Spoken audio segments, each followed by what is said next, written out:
Hello dear students, welcome back in my class. मैं Dhirendra sir आज पुनः बिहार बोर्ड के लिए एक नई वीडियो लेकर उपस्थित हूं। तो बिहार बोर्ड के मेरे प्यारे बच्चों,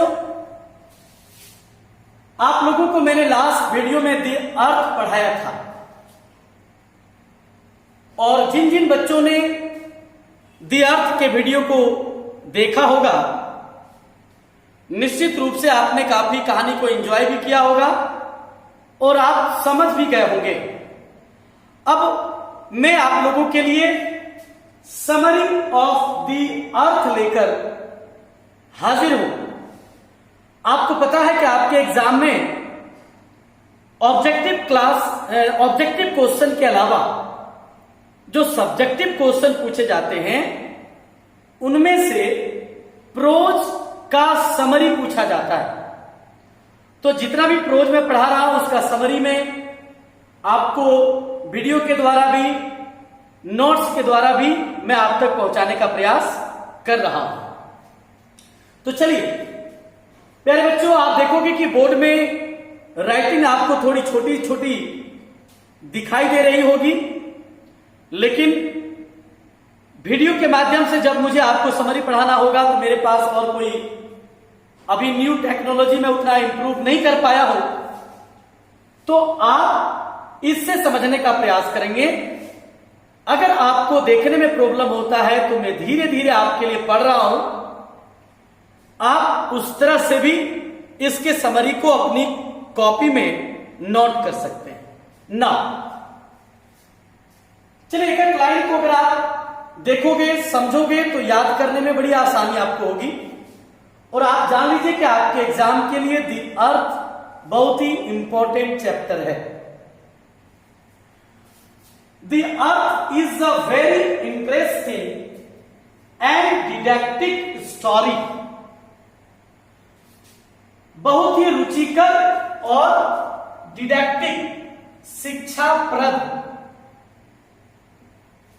शिक्षाप्रद कहानी है, रिटेन बाय एच.सी. बेट्स।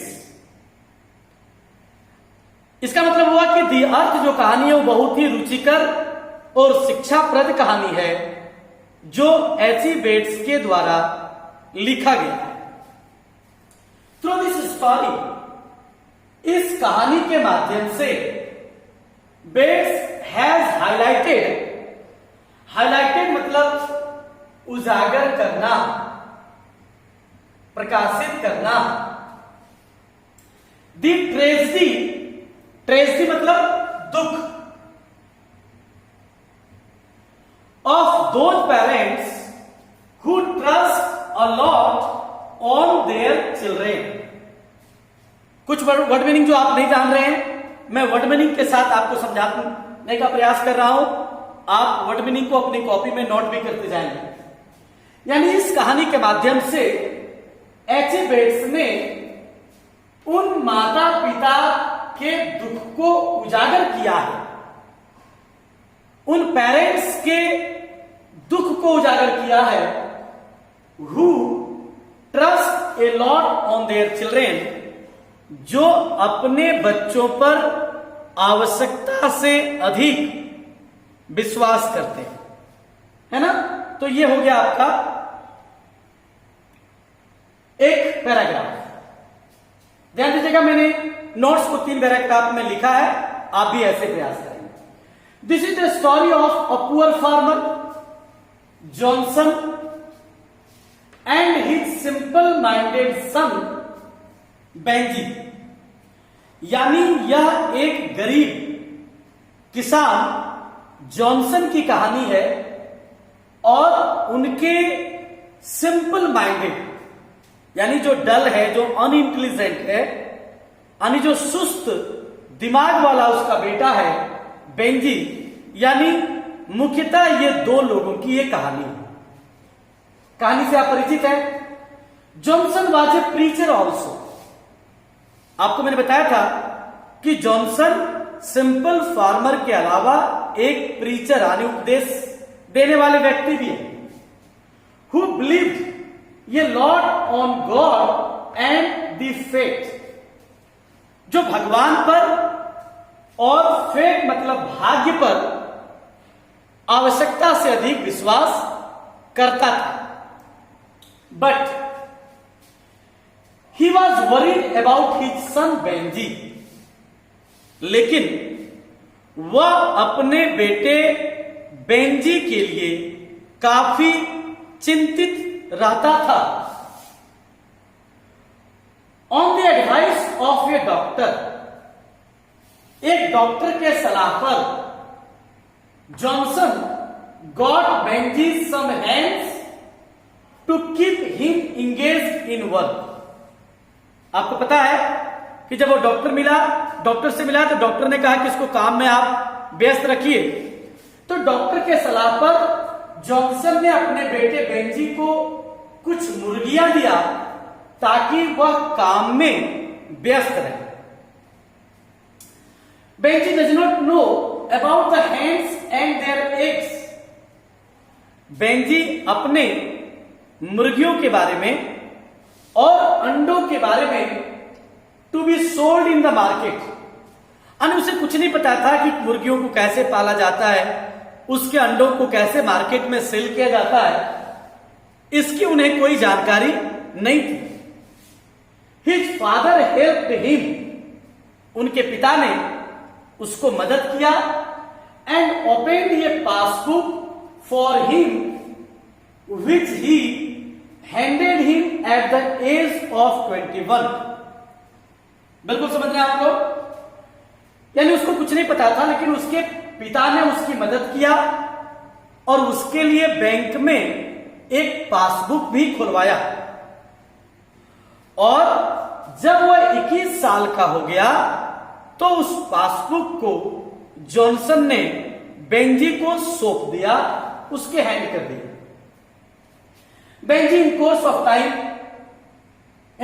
टाइम मतलब समय के साथ knew all tricks and techniques of business, यानी बेंजी समय के साथ साथ व्यवसाय के सारे तकनीक और चालाकियों को समझने लगा। He deposited a lot of money, उन्होंने बहुत सारा पैसा डिपॉजिट किया यानी जमा किया इन हिज अकाउंट, अपने खाते में, and purchase the land from Sanders, और उन्होंने वो जमीन खरीदी सेंडर से। दी लैंड मैंने इसलिए दिया है जिस लैंड पर उसके फादर खेती करते थे और रहते थे। यानी जब उसके पास, बेंजी के पास बहुत ज्यादा पैसा हो गया तो उन्होंने उस पैसे से उस जमीन को खरीद लिया सेंडर से जिस पर उसके पेरेंट्स खेती करते थे। अब देखिए, when Benji was 40 years old, Benji जब 40 साल का हो गया, he married a girl Florence, उन्होंने एक लड़की फ्लोरेंस नाम की लड़की से शादी कर लिया। whom his parents disliked, जिस लड़की से उसके माता पिता, यानी जिनको उनके माता पिता नापसंद करते थे, यानी बेंजी ने अपनी माता पिता की इच्छा के विरुद्ध जाकर उस लड़की से शादी किया। After the arrival of Florence, अब फ्लोरेंस के आगमन के बाद, यानी परिवार में फ्लोरेंस के आगमन के बाद, the mutual understanding among them began to spoil माने बिगड़ना।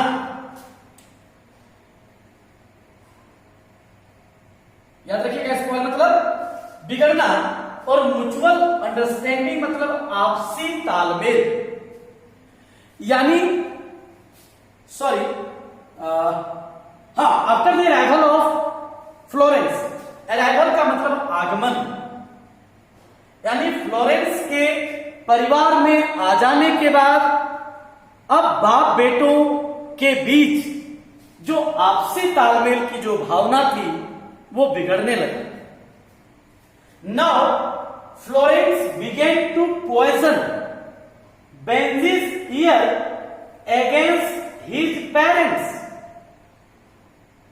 अब जब पत्नी आ गई तो बेंजी की पत्नी फ्लोरेंस जो है वो बेंजी के कानों में उसके माता पिता के खिलाफ जहर डालने लगी, उसके खिलाफ शिकायत करने लगी।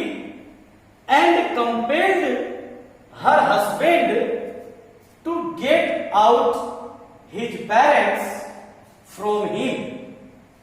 और अंत में उस लेडी ने बेंजी को बाध्य कर दिया अपने माता पिता को घर से बाहर कर देने में। स्टोरी जिन जिन लोगों ने देखा है उन सबको पता है। वन डे, एक दिन, Benji drove his parents down into the town. एक दिन अपनी कार से बेंजी अपने माता पिता को शहर ले जाता है एंड लेफ्ट देम, और उन्हें छोड़ दिया ऑन द पेवमेंट, उस बीच सड़क पर, शहर के बीचों बीच ले जाकर के पेवमेंट पर, सड़क पर माता पिता को छोड़ दिया। And the story ends with the tragedy of separation from son and his parents. और कहानी यहां समाप्त हो जाती है इस दुख के साथ, माता पिता और बेटे की जुदाई के दुख के साथ ये कहानी यहीं समाप्त हो जाता है। तो मुझे लगता है कि प्यारे बच्चों, आप बढ़िया से आप इसका स्क्रीनशॉट एक बार, दो बार आप स्क्रीनशॉट ले लीजिए ताकि आप इसको बेहतर तरीके से लिख पाए अपनी कॉपी में और फिर इसको आप याद कर पाए। Thank you.